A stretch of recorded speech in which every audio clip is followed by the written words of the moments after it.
श्री शिवाय नमस्तुभ्यम। हर हर महादेव। दोस्तों, आप सभी लोग जानते हैं कि 20 सितंबर 2024 यानी शुक्रवार के दिन पितृपक्ष की तृतीया तिथि पड़ रही है। दोस्तों ये वो शुक्रवार है जो पितृपक्ष महीने में पड़ने वाला सबसे बड़ा शुक्रवार है। क्योंकि यह पितृपक्ष महीने में पड़ रहा है तो दोस्तों इस शुक्रवार के दिन आपको ये उपाय अवश्य ही करना चाहिए। और दोस्तों, आप सभी लोग जानते शुक्रवार का अगर सबसे बड़ा कोई उपाय है तो वो एक चुटकी काले तिल वाला उपाय है।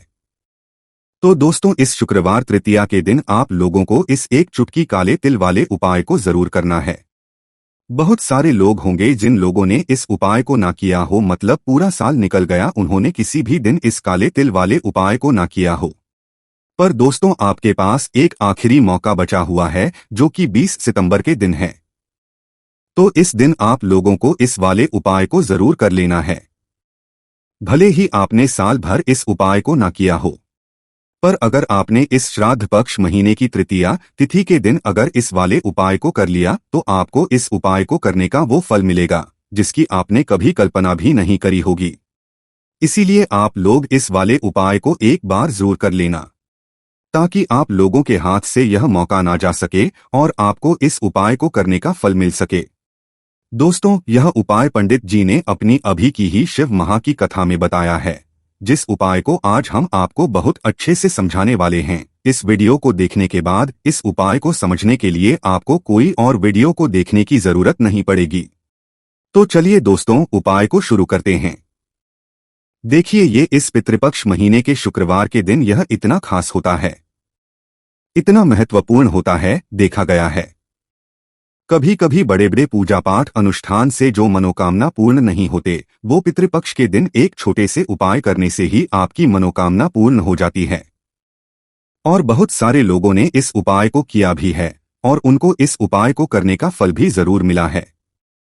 अगर आप लोग भी इस उपाय को करना चाहते हैं तो आप इस उपाय को पहले अच्छे से समझ लेना, सुन लेना, उसके बाद करना। आपको इस उपाय का फल जरूर मिलेगा और इस उपाय को कर लेने से आपके घर में चाहे किसी भी प्रकार की दुख और समस्या क्यों ना चल रही हो, आपको उसका कारण भी नहीं पता है कि भाई यह समस्या किस कारण से चल रही है, उसका कुछ भी कारण हो सकता है, जैसे पितृ दोष हो सकता है या किसी भी तरह का मंगल दोष भी हो सकता है।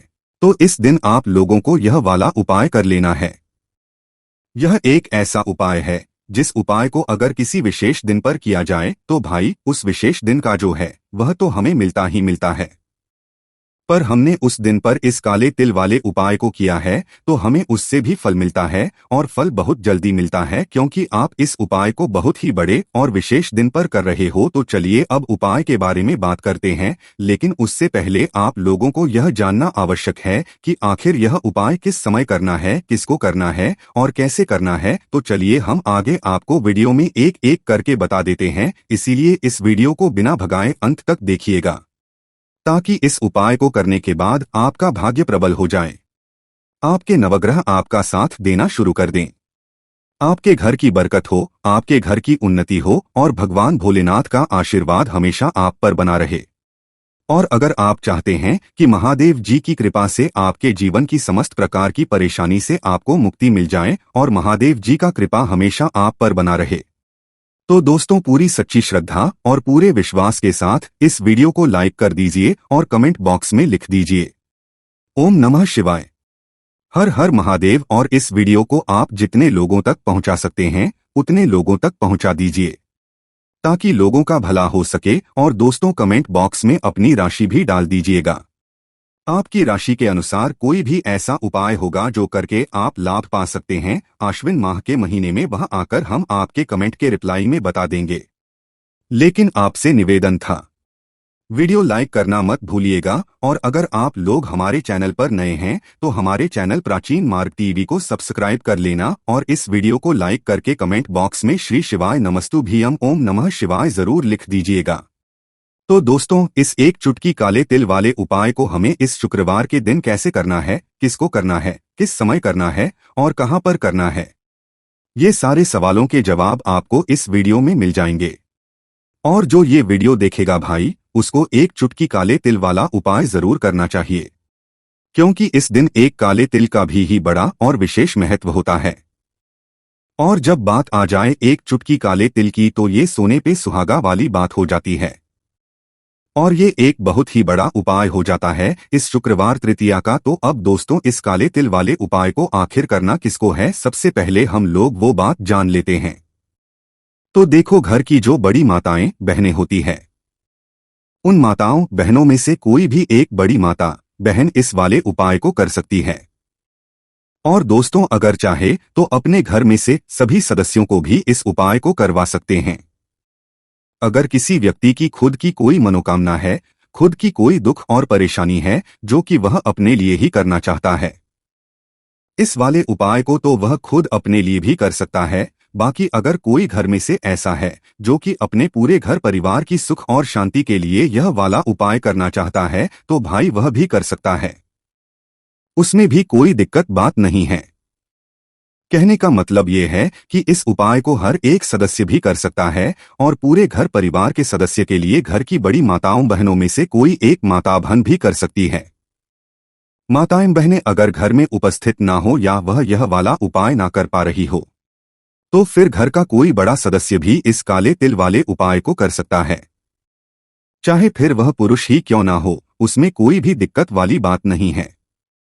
अब दोस्तों इस चुटकी काले तिल वाले उपाय को हमें करना कहाँ पर है। देखो, इस उपाय को हमें मंदिर में ही करना है। बहुत सारे लोग प्रश्न करते हैं हर एक उपाय को करते समय क्या हम इस उपाय को घर पर या मंदिर में कर सकते हैं। देखो, तो इस वाले उपाय को आप घर ही करोगे तो अच्छा रहेगा। अगर घर पर तुलसी का पौधा नहीं है तो शिवा मंदिर में उपाय को करोगे तो भी अच्छा होगा इस वाले उपाय को। उसके बाद में दोस्तों जो अगला प्रश्न निकल कर आता है वो यह आता है इस उपाय को लेकर कि आखिर इस उपाय को हमें समय करना है, सुबह के समय करना है कि शाम के समय करना है। तो देखो, इस वाले उपाय को आप लोग सुबह के समय भी कर सकते हो और शाम के समय प्रदोष काल में भी कर सकते हो। अब अगर आप पूछो कि भाई सबसे उत्तम समय कौन सा रहेगा इस एक चुटकी काले तेल वाले उपाय को करने का, तो हम आपसे बस यही कहेंगे कि इस उपाय को आप शाम के समय करेंगे तो ज्यादा बेहतर होगा। बाकी अगर सुबह के समय भी करेंगे तो भी अच्छा होगा, उसमें कोई भी दिक्कत वाली बात नहीं है। तो अब दोस्तों अगली सबसे बड़ी और महत्वपूर्ण बात आती है, वो यह आती है कि सुबह अगर हम उपाय को करेंगे तो हमें कितने बजे से लेकर कितने बजे तक के बीच में करना है, और शाम के समय प्रदोष काल में करेंगे तो हमें कितने बजे से लेकर कितने बजे के बीच में करना है। तो देखो, सुबह जितनी जल्दी हो सके आप उपाय को करने की कोशिश करना। बाकी अगर किसी कारणवश लेट भी हो जाओ, थोड़ी देर भी हो जाए, तो 10 या 11 बजे तक भी आप उपाय कर लेना, पर 12 ज्यादा देरी ना हो, ठीक है, इस बात का ध्यान रखना।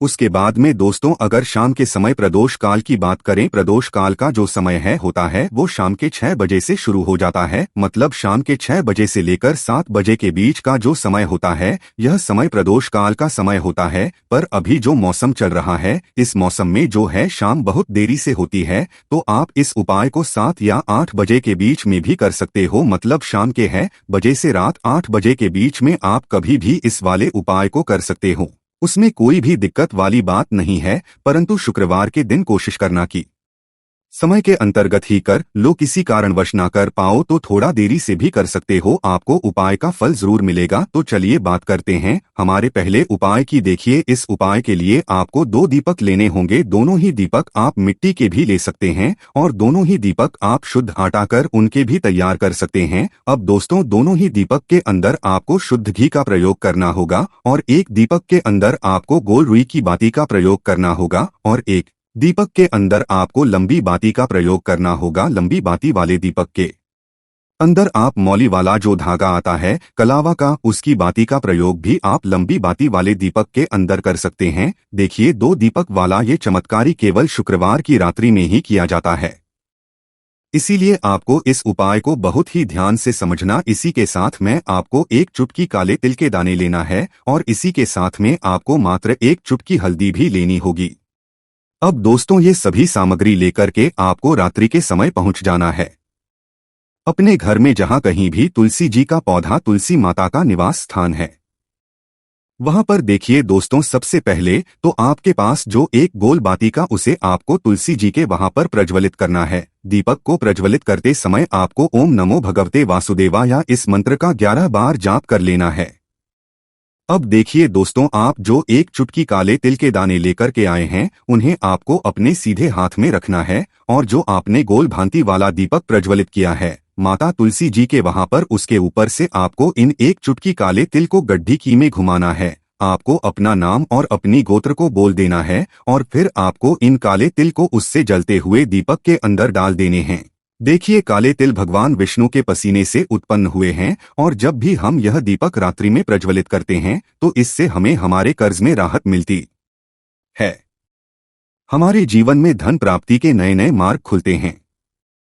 हमारा अगर कोई भी कार्य रुका हुआ है तो वह भी होता है। देखिए, गोल बाती का जो दीपक है विशेषकर हम माता तुलसी के वहां पर भगवान विष्णु और माता लक्ष्मी के निमित्त प्रज्वलित कर रहे हैं। इस प्रकार से आपको ये दीपक प्रज्वलित कर देना है। अब जो आपके पास लंबी बाती का दीपक है, एक चुटकी हल्दी है, तो इससे आपको लेकर के पहुंचना है अपने घर के मंदिर में। आपके घर के मंदिर में माता लक्ष्मी की जो भी प्रतिमा ही मूर्ति है उनके सामने पहले तो आपको ये लंबी बाती का दीपक रखना है। फिर आपको दीपक को प्रज्वलित कर देना है। दीपक को प्रज्वलित करते समय आपको महालक्ष्मी इस मंत्र का जाप करते रहना है। अब दोस्तों, आपके पास जो एक चुटकी हल्दी है उसे आपको अपने सीधे हाथ में रखना है और इस एक चुटकी हल्दी को आपको उस दीपक के ऊपर से 11 बार घड़ी की दिशा में घुमाना है और आपको महालक्ष्मी नमः मंत्र का जाप करते रहना है और इसके चुटकी हल्दी को आपको उसे दीपक के अंदर डाल देना है। देखिए, एक चुटकी हल्दी वाला जो दीपक है आपके जीवन से दुर्भाग्य को समाप्त करता है। माता लक्ष्मी की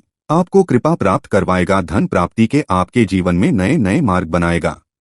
देखो, अगला उपाय है वो भी बहुत ज्यादा खास है। तीनों उपाय को आप जरूर सुनना क्योंकि जो आपको अच्छा लगे वो उपाय आप कर सकते हैं। देखिए, इस उपाय के लिए आपको 2 हरी लेनी होगी। हरी इलायची आपको साबुत लेनी है, खंडित नहीं होनी चाहिए। और इसी के साथ में आपको मात्र थोड़ा शहद लेना है। शहद आपको मात्र आधा चम्मच या फिर उससे भी कम ले लेना है। और इसी के साथ में आपको एक दीपक ले लेना है।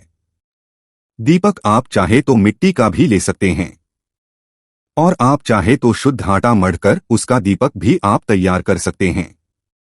इस दीपक के अंदर आपको मौली का जो धागा आता है, कलावा का, उसकी बाती का करना होगा। यानी कि इस दीपक के अंदर आपको लाल रंग की बाती का प्रयोग करना होगा और इस दीपक के अंदर आपको शुद्ध घी का प्रयोग करना होगा। अब ये सारी सामग्री लेकर के आपको अपने घर में जो भी मंदिर है वहां पर पहुंच जाना है और आपको माता लक्ष्मी के किसी भी स्वरूप के सामने बैठ जाना है। अगर माता लक्ष्मी की फोटो है, माता लक्ष्मी की प्रतिमा है तो उनके सामने आपको बैठ जाना है। अगर माता पार्वती की प्रतिमा है तो उनके सामने आपको बैठ जाना, यानी कि किसी भी माता के स्वरूप के सामने आपको बैठ जाना है। अब देखिए, सबसे पहले तो आपको माता रानी के सामने थोड़ी सी चावल की ढेरी बना देनी है। यानी कि थोड़ी सी अक्षत के दाने आपको माता रानी के सामने रखना है। उसके बाद आप जो एक दीपक लेकर के गए हैं उस दीपक को आपको उन्हीं चावल के दानों के ऊपर रख देना है और फिर इस दीपक को आपको माता रानी के सामने प्रज्वलित कर देना है। देखें, इस दीपक प्रज्वलित करते समय आपको लक्ष्मी इस मंत्र का लगातार जाप करते रहना है। दीपक को प्रज्वलित करने के बाद आप जो 2 हरी इलायची लेकर के गए हैं उसमें से एक हरी इलायची को तो आपको उसी दीपक के अंदर डाल देनी है और वहीं पर आपको कम से कम 21 बार ओम महालक्ष्मी नमः इस मंत्र का जाप कर लेना है। अब आपके पास जो शहद है और एक हरी इलायची है उसे सीधे आपको लेकर के पहुंच जाना है शिव के मंदिर में। पूज्य गुरु जी ने बताया है कि यह उपाय आपको सिर्फ और सिर्फ शाम के समय ही करना होगा। शाम को जब भी सूर्यास्त का समय होता है तो उस समय आपको यह उपाय करना है। लेकिन सबसे पहले तो आपके पास जो एक हरी इलायची है उसे आपको उस शहद के अंदर अच्छे से डुबो देना है, यानी कि शहद का लेपन उसे हरी इलायची के ऊपर चारों तरफ आपको कर देना है। अब यह जो शहद से युक्त हरी इलायची है इससे आपको शिव के शिवलिंग पर अर्पित कर देनी है और आपको वो श्री शिवाय नमस्तुभ्यम इस मंत्र का लगातार जाप करते रहना है। फिर इसके बाद आपको एक लोटा जल भी अपने साथ लेकर के जाना है, तो यह एक लोटा जल भी आपको धीरे धीरे शिवलिंग पर समर्पित कर देना है और आपको श्री शिवाय नमस्तुभ्यम इस मंत्र का जाप करते रहना है। फिर इसके बाद आपको अपने घर आ जाना है। इस प्रकार से आपको ये उपाय कर लेना है। तो चलिए दोस्त जान लेते हैं गुरुजी द्वारा बताए गए दूसरे उपाय के बारे में। देखिए, इस उपाय के लिए आपको लेना है 11 चावल के दाने। गुरुजी ने कहा है चावल के दाने खंडित नहीं लेने हैं, बिल्कुल साबुत होने चाहिए। उसके साथ में आपको लेना है एक बेलपत्र। बेलपत्र का भी एक नियम है, अगर आपके पास बेलपत्र नहीं है तो आप शिवलिंग से उठाकर उसको पुनः शुद्ध जल से धोकर इस्तेमाल कर सकते हैं। इस प्रकार आपको बेलपत्र लेना है। इसके बाद आपको एक लोटा जल लेना है। अब ये सब सामग्री लेकर आपको जाना है महादेव के मंदिर में। देखो, अब आपको साइड में खड़े हो जाना है और सबसे पहले आपको एक बेलपत्र अपने हाथ पर और 11 चावल दाने रखकर शिवलिंग के ऊपर अपना नाम और गोत्र बोलते हुए समर्पित कर देना है और ओम नमः शिवाय श्री शिवाय नमस्तुभ्यम का लगातार जाप करना है। अब आपको जो एक लोटा जल साथ में लेकर आए थे उसे धीरे धीरे बेलपत्र और चावल दाने के ठीक ऊपर आपको समर्पित करते जाना है और शिवपुराण के मूल मंत्र श्री शिवाय नमस्तुभ्यम का 11 बार जाप है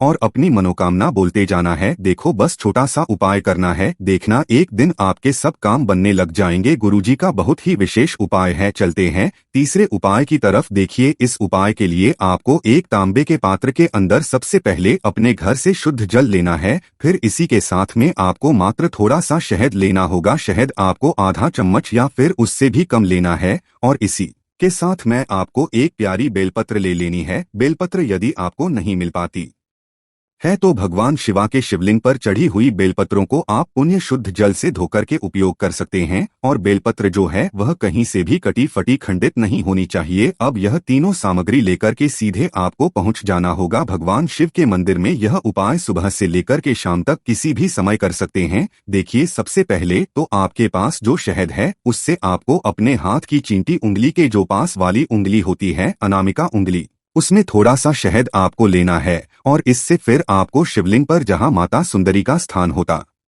है वहां पर आपको ओम का निर्माण करना है। लेकिन जलाधारी के बिल्कुल बीच में जो स्थान होता है उससे माता अशोक सुंदरी का स्थान कहते हैं और इसी स्थान पर आपको शहद से का निर्माण करना है। अब दोस्तों, आपके पास जो एक बेलपत्र है उससे अपने सीधे हाथ की हथेली पर रखना है और महादेव से आपको अपनी वह विशेष मनोकामना, आपके जीवन में जो भी संकट चल रहे हैं, जो भी समस्याएं चल रही हैं, जो भी जीवन में दुर्भाग्य बना हुआ है, आप अपने किसी भी कार्य में सफल नहीं हो पा रहे हैं, तो जिस भी प्रकार की आपकी समस्या है उसे दूर करने के लिए आपको महादेव से प्रार्थना कर लेनी है। और फिर यह जो एक बेलपत्र है इससे आपको शिवलिंग पर माता सुंदरी वाले स्थान पर समर्पित कर देनी है। देखिए, जहां पर आपने ओम का निर्माण किया है उसी के ऊपर आपको ये बेलपत्र भी समर्पित कर देनी है। देखिए, बेलपत्र की चिकनी साइड का हिस्सा शिवलिंग से स्पर्श होगा और इसकी जो डंडी है वो आपको जलाधारी की ओर रखनी है। पत्ती वाला भाग शिवलिंग की तरफ रहेगा। इसी प्रकार से आपको यह बेलपत्र समर्पित कर देनी है। अब दोस्तों, आपके पास जो एक जल का पात्र है उसमें से थोड़ा सा जल तो बेलपत्र की जो आगे वाली पत्ती है उस पर आपको समर्पित करना है और आपको श्री शिवाय नमस्तुभ्यम इस मंत्र का जाप कर लेना है। फिर उस पात्र के अंदर जो जल बचेगा उसे पूरा आपको भगवान शिवा के शिवलिंग पर धीरे धीरे समर्पित करते जाना है और लगातार आपको शिवा महापुराण के मूल मंत्र श्री शिवाय नमस्तुभ्यम इस मंत्र का जाप करते रहना है। गुरुजी ने कहा है कि जल आपको इतने धीरे धीरे समर्पित करना है कि जल समर्पित करते हुए आप कम से 11 बार या फिर इस मंत्र का जाप कर सके। फिर इसके बाद वापस आपको अपने घर आ जाना है। इस प्रकार से आपको ये उपाय कर लेना है। आप देखेंगे कि आपकी सभी मनोकामनाएं अवश्य ही पूरी होंगी। ये उपाय आपको अवश्य करने हैं, क्योंकि दोस्तों, अगर आपने इस श्राद्ध पक्ष महीने की तृतीया तिथि के दिन अगर इस वाले उपाय को कर लिया तो आपको इस उपाय को करने का वो फल मिलेगा जिसकी आपने कभी कल्पना भी नहीं करी होगी। इसीलिए आप लोग इस वाले उपाय को एक बार जरूर कर लेना ताकि आप लोगों के हाथ से यह मौका ना जा सके और आपको इस उपाय को करने का फल मिल सके।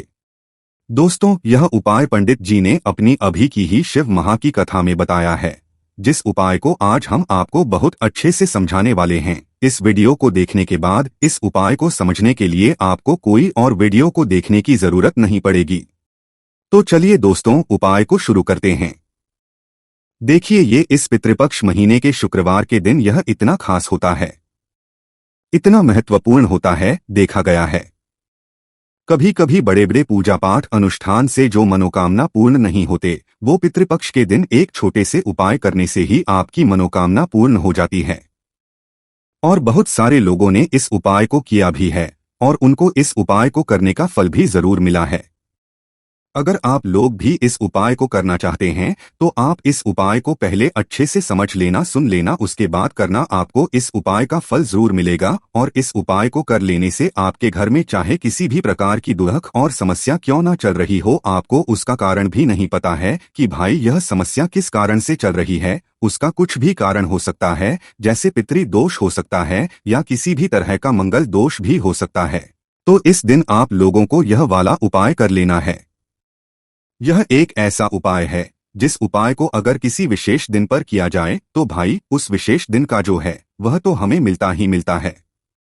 पर हमने उस दिन पर इस काले तिल वाले उपाय को किया है तो हमें उससे भी फल मिलता है और फल बहुत जल्दी मिलता है, क्योंकि आप इस उपाय को बहुत ही बड़े और विशेष दिन पर कर रहे हो। तो चलिए अब उपाय के बारे में बात करते हैं, लेकिन उससे पहले आप लोगों को यह जानना आवश्यक है कि आखिर यह उपाय किस समय करना है, किसको करना है और कैसे करना है। तो चलिए हम आगे आपको वीडियो में एक एक करके बता देते हैं, इसीलिए इस वीडियो को बिना भगाए अंत तक देखिएगा ताकि इस उपाय को करने के बाद आपका भाग्य प्रबल हो जाए, आपके नवग्रह आपका साथ देना शुरू कर दें, आपके घर की बरकत हो, आपके घर की उन्नति हो और भगवान भोलेनाथ का आशीर्वाद हमेशा आप पर बना रहे। और अगर आप चाहते हैं कि महादेव जी की कृपा से आपके जीवन की समस्त प्रकार की परेशानी से आपको मुक्ति मिल जाए और महादेव जी का कृपा हमेशा आप पर बना रहे, तो दोस्तों पूरी सच्ची श्रद्धा और पूरे विश्वास के साथ इस वीडियो को लाइक कर दीजिए और कमेंट बॉक्स में लिख दीजिए ओम नमः शिवाय, हर हर महादेव। और इस वीडियो को आप जितने लोगों तक पहुंचा सकते हैं उतने लोगों तक पहुंचा दीजिए ताकि लोगों का भला हो सके। और दोस्तों कमेंट बॉक्स में अपनी राशि भी डाल दीजिएगा। आपकी राशि के अनुसार कोई भी ऐसा उपाय होगा जो करके आप लाभ पा सकते हैं आश्विन माह के महीने में, वह आकर हम आपके कमेंट के रिप्लाई में बता देंगे। लेकिन आपसे निवेदन था, वीडियो लाइक करना मत भूलिएगा। और अगर आप लोग हमारे चैनल पर नए हैं तो हमारे चैनल सनातन धर्म का संसार को सब्सक्राइब कर लेना और इस वीडियो को लाइक करके कमेंट बॉक्स में श्री शिवाय नमस्तु भीयम ओम नमः शिवाय जरूर लिख दीजिएगा। तो दोस्तों इस एक चुटकी काले तिल वाले उपाय को हमें इस शुक्रवार के दिन कैसे करना है, किसको करना है, किस समय करना है और कहां पर करना है, ये सारे सवालों के जवाब आपको इस वीडियो में मिल जाएंगे। और जो ये वीडियो देखेगा भाई उसको एक चुटकी काले तिल वाला उपाय जरूर करना चाहिए, क्योंकि इस दिन एक काले तिल का भी बड़ा और विशेष महत्व होता है। और जब बात आ जाए एक चुटकी काले तिल की तो ये सोने पे सुहागा वाली बात हो जाती है और ये एक बहुत ही बड़ा उपाय हो जाता है इस शुक्रवार तृतीया का। तो अब दोस्तों इस काले तिल वाले उपाय को आखिर करना किसको है, सबसे पहले हम लोग वो बात जान लेते हैं। तो देखो, घर की जो बड़ी माताएं बहनें होती है उन माताओं बहनों में से कोई भी एक बड़ी माता बहन इस वाले उपाय को कर सकती है। और दोस्तों अगर चाहे तो अपने घर में से सभी सदस्यों को भी इस उपाय को करवा सकते हैं। अगर किसी व्यक्ति की खुद की कोई मनोकामना है, खुद की कोई दुख और परेशानी है जो कि वह अपने लिए ही करना चाहता है, इस वाले उपाय को तो वह खुद अपने लिए भी कर सकता है। बाकी अगर कोई घर में से ऐसा है जो कि अपने पूरे घर परिवार की सुख और शांति के लिए यह वाला उपाय करना चाहता है तो भाई वह भी कर सकता है, उसमें भी कोई दिक्कत बात नहीं है। कहने का मतलब ये है कि इस उपाय को हर एक सदस्य भी कर सकता है और पूरे घर परिवार के सदस्य के लिए घर की बड़ी माताओं बहनों में से कोई एक माता बहन भी कर सकती है। माताएं बहनें अगर घर में उपस्थित ना हो या वह यह वाला उपाय ना कर पा रही हो तो फिर घर का कोई बड़ा सदस्य भी इस काले तिल वाले उपाय को कर सकता है, चाहे फिर वह पुरुष ही क्यों ना हो, उसमें कोई भी दिक्कत वाली बात नहीं है। अब दोस्तों इस चुटकी काले तिल वाले उपाय को हमें करना कहाँ पर है, देखो इस उपाय को हमें मंदिर में ही करना है। बहुत सारे लोग प्रश्न करते हैं हर एक उपाय को करते समय क्या हम इस उपाय को घर पर या मंदिर में कर सकते हैं। देखो तो इस वाले उपाय को आप घर ही करोगे तो अच्छा रहेगा। अगर घर पर तुलसी का पौधा नहीं है तो शिवा मंदिर में उपाय को करोगे तो भी अच्छा होगा इस वाले उपाय को। उसके बाद में दोस्तों जो अगला प्रश्न निकल कर आता है वो यह आता है इस उपाय को लेकर कि आखिर इस उपाय को हमें समय करना है, सुबह के समय करना है कि शाम के समय करना है तो देखो इस वाले उपाय को आप लोग सुबह के समय भी कर सकते हो और शाम के समय प्रदोष काल में भी कर सकते हो। अब अगर आप पूछो कि भाई सबसे उत्तम समय कौन सा रहेगा इस एक चुटकी काले तेल वाले उपाय को करने का, तो हम आपसे बस यही कहेंगे कि इस उपाय को आप शाम के समय करेंगे तो ज्यादा बेहतर होगा। बाकी अगर सुबह के समय भी करेंगे तो भी अच्छा होगा, उसमें कोई भी दिक्कत वाली बात नहीं है। तो अब दोस्तों अगली सबसे बड़ी और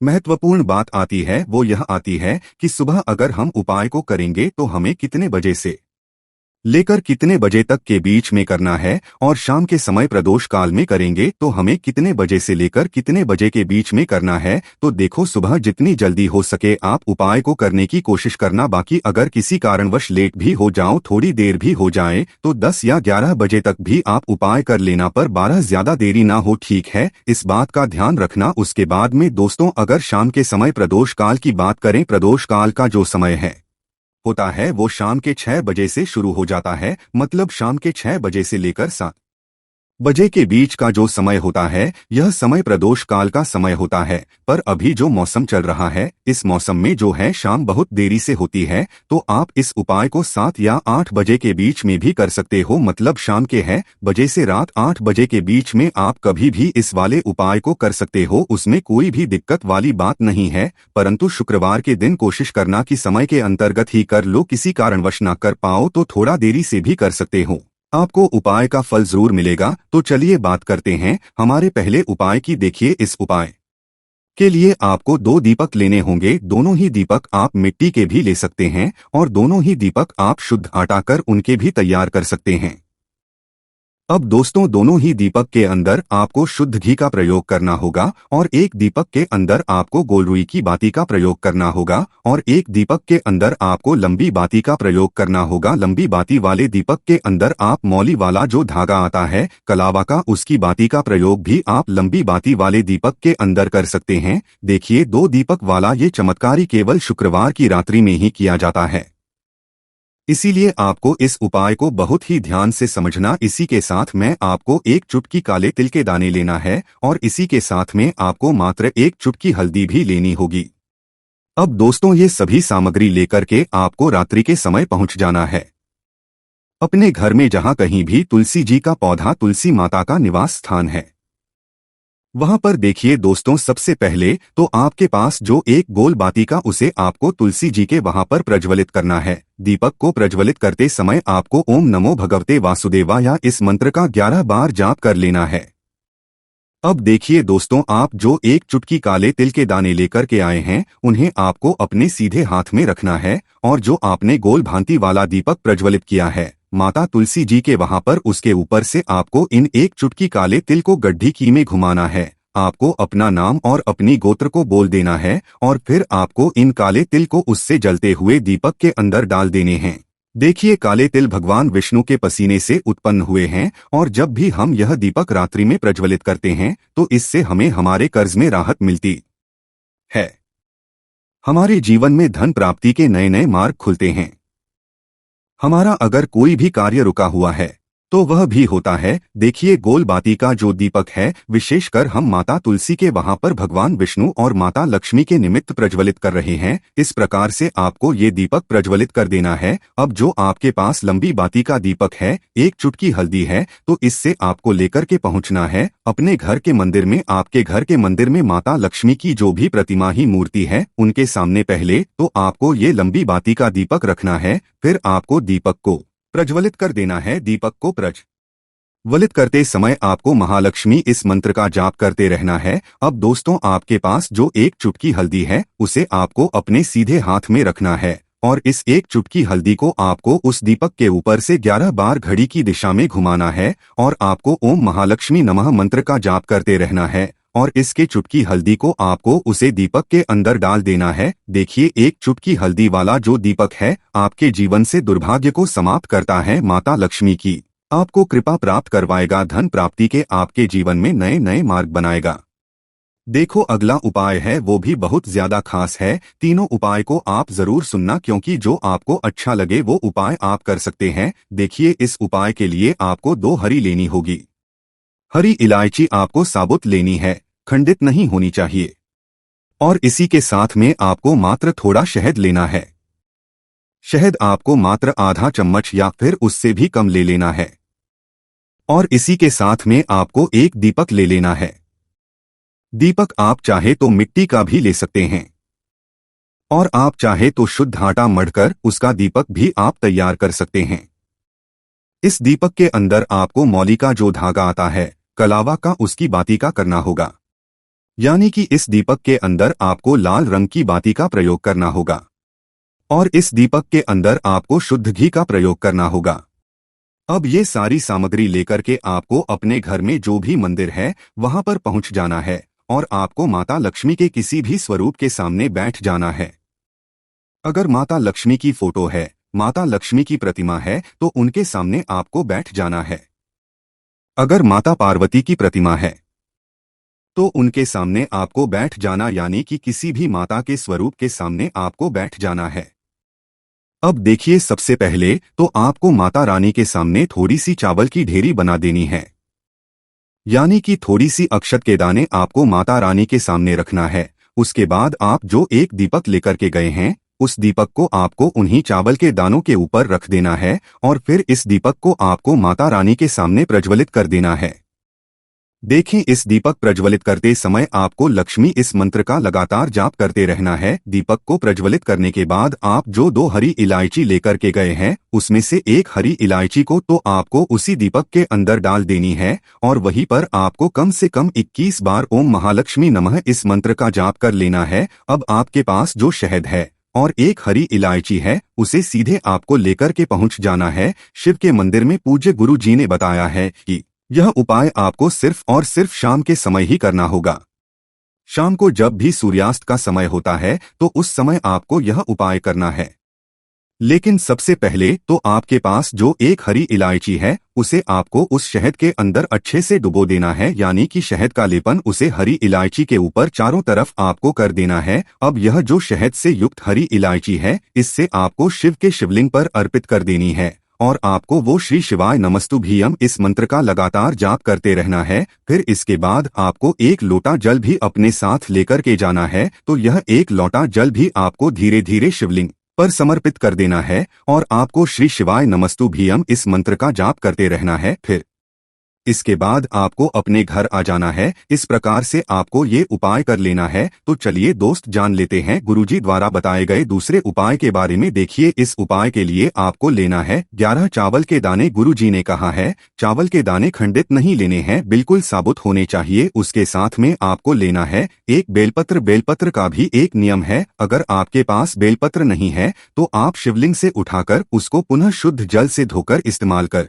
सकते हैं। इस प्रकार आपको बेलपत्र लेना है। इसके बाद आपको एक लोटा जल लेना है। अब ये सब सामग्री लेकर आपको जाना है महादेव के मंदिर में। देखो, अब आपको साइड में खड़े हो जाना है और सबसे पहले आपको एक बेलपत्र अपने हाथ पर और 11 चावल दाने रखकर शिवलिंग के ऊपर अपना नाम और गोत्र बोलते हुए समर्पित कर देना है और ओम नमः शिवाय श्री शिवाय नमस्तुभ्यम का लगातार जाप करना है। अब आपको जो एक लोटा जल साथ में लेकर आए थे उसे धीरे धीरे बेलपत्र और चावल दाने के ठीक ऊपर आपको समर्पित करते जाना है और शिवपुराण के मूल मंत्र श्री शिवाय नमस्तुभ्यम का 11 बार जाप है और अपनी मनोकामना बोलते जाना है। देखो, बस छोटा सा उपाय करना है, देखना एक दिन आपके सब काम बनने लग जाएंगे। गुरुजी का बहुत ही विशेष उपाय है। चलते हैं तीसरे उपाय की तरफ। देखिए, इस उपाय के लिए आपको एक तांबे के पात्र के अंदर सबसे पहले अपने घर से शुद्ध जल लेना है। फिर इसी के साथ में आपको मात्र थोड़ा सा शहद लेना होगा। शहद आपको आधा चम्मच या फिर उससे भी कम लेना है